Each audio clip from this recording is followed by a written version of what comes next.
Hey, it's Steve from Sparky's Garage. Today, we're back on the Mustang. I'm going to address an issue that I've been basically fighting for a while. Is the car runs a little hot, hotter than I would like it to be. And when I say that, it is running almost to about 225 to 230 consistently. And I try to flush the radiator, that's not working. And going off the numbers and some of the markings on the radiator, that looks like it's a factory radiator.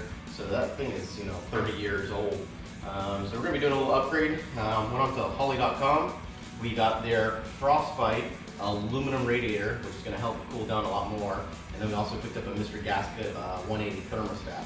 So I'm gonna go ahead and start draining the coolant out of this, and we're gonna open up this aluminum radiator and try to get it in there.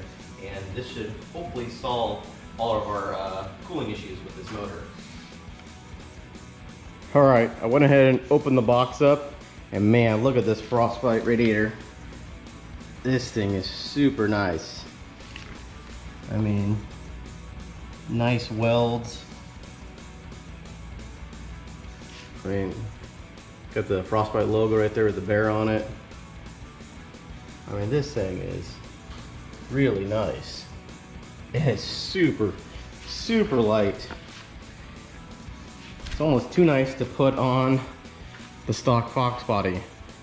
As my father says, this is putting lipstick on a pig.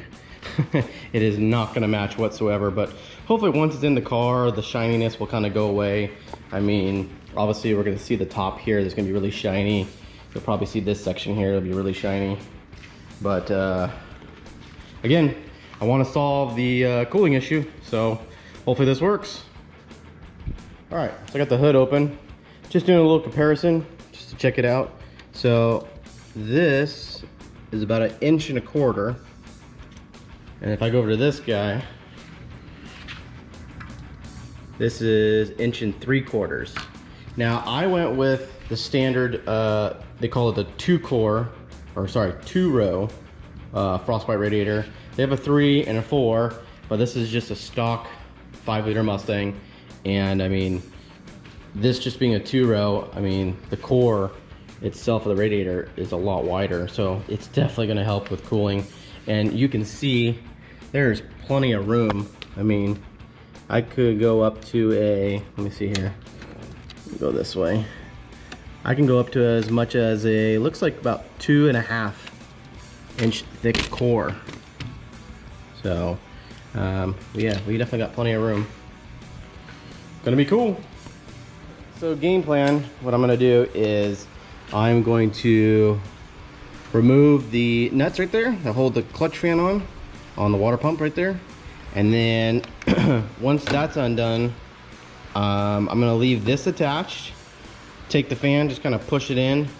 I'm gonna leave this attached to the radiator and the fan shroud, and then undo the mounts here, undo the hoses, and then take this whole radiator and just go straight up with it. And then I could take the shroud off once it's out of the car, take the cool overflow bottle once it's out of the car, and then get that onto the new radiator, and then drop that down as one assembly, just like how I'm gonna pull it off as one assembly. What I did is I actually took the belt off, loosened that up, and it was easier to get the bolts out. It's actually missing a bolt. So someone's been in here before. So once I did that, you can see the fan is away from the water pump. So I'm gonna let it finish draining. Again, pop off the hoses, and then undo these top mounts, and then we're just gonna pull it straight out.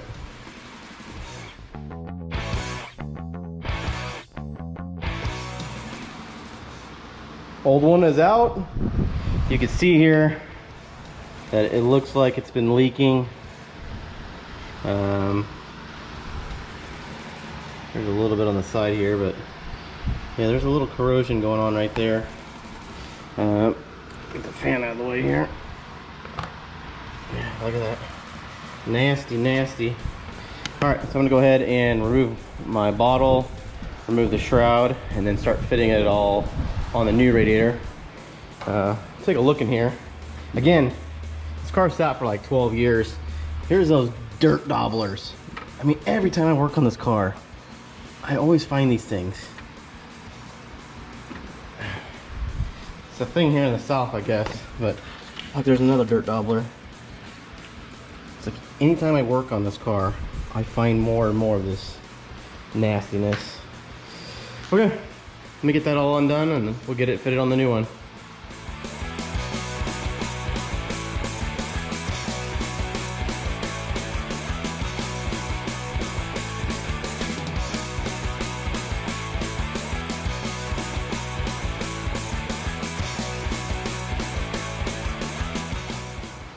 Okay, new radiator is in.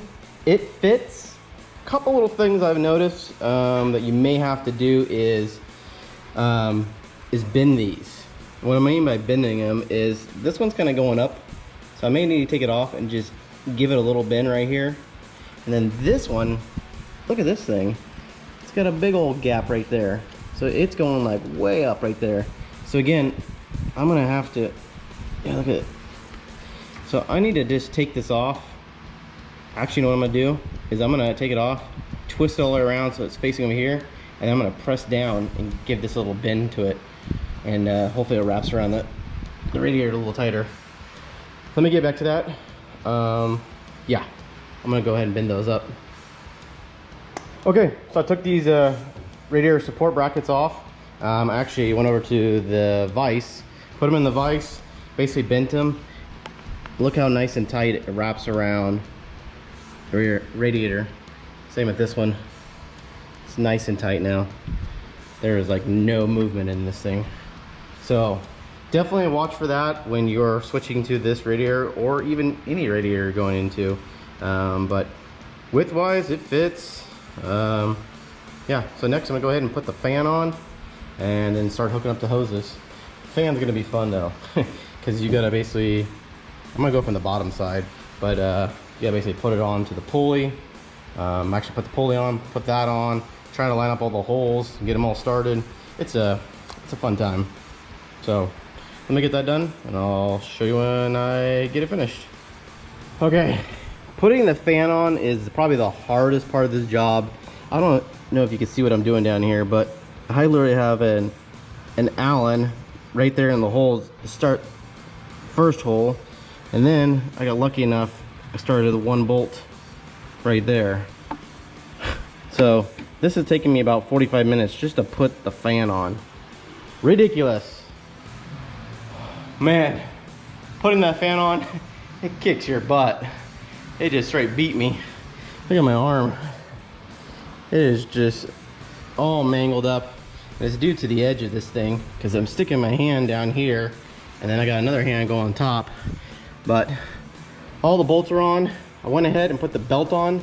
So what I did is actually tighten the bolts as much as I can by hand without the belt on there.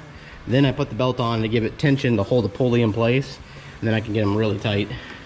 So fans on, belts back on, radiator is mounted down nice and secure.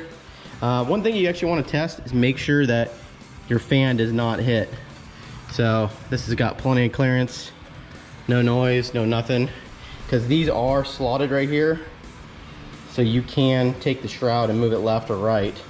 So make sure you check your fan because it'll make some horrible noises. All right, I think what I'm gonna do is just go ahead and put the hoses on it, put some coolant in it, just see what it does. I mean, worst case scenario, I'm gonna have to drain a little bit out of it to get this thermostat off.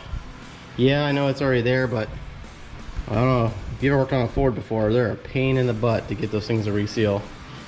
I don't think that's the issue because it does open up at 180. You can see it on the gauge.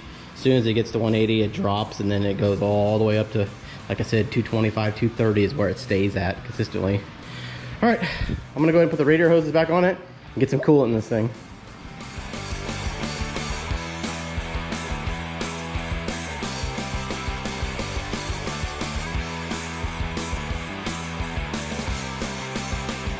So I put some coolant in the radiator. I got the upper hose done, bottom hose is done. I even topped off the overflow here. It's got a little line way down below there. Got the light on right now, but down there it says cold. So I know that's there. to the line. Got some coolant in there. So I'm ready to go ahead and fire it and basically retop it off. All right, just fire it up. Checking for leaks. We got nothing here. Nothing there. I already went down below and checked that one. That one's good. Coolant's still at the top. As soon as that thermostat opens up, I'm gonna have to retop that off. But yeah. Super excited. Okay, warmed up. You see the coolant dropped a lot. So now I'm gonna have to top this thing off real quick. And then we'll go for a drive. Okay, I just got back from driving down the street and through town. I was in traffic. It is about 95 out with the heat index here in Southern Kentucky. The car ran great. It didn't even get past 200 degrees. It was staying mostly right about 195, 200, and that was it. So that totally fixed the heating issue with the car getting really hot. So yeah, that Frostbite aluminum radiator was a big upgrade over stock. So make sure you like, subscribe, and stay tuned for the next episode.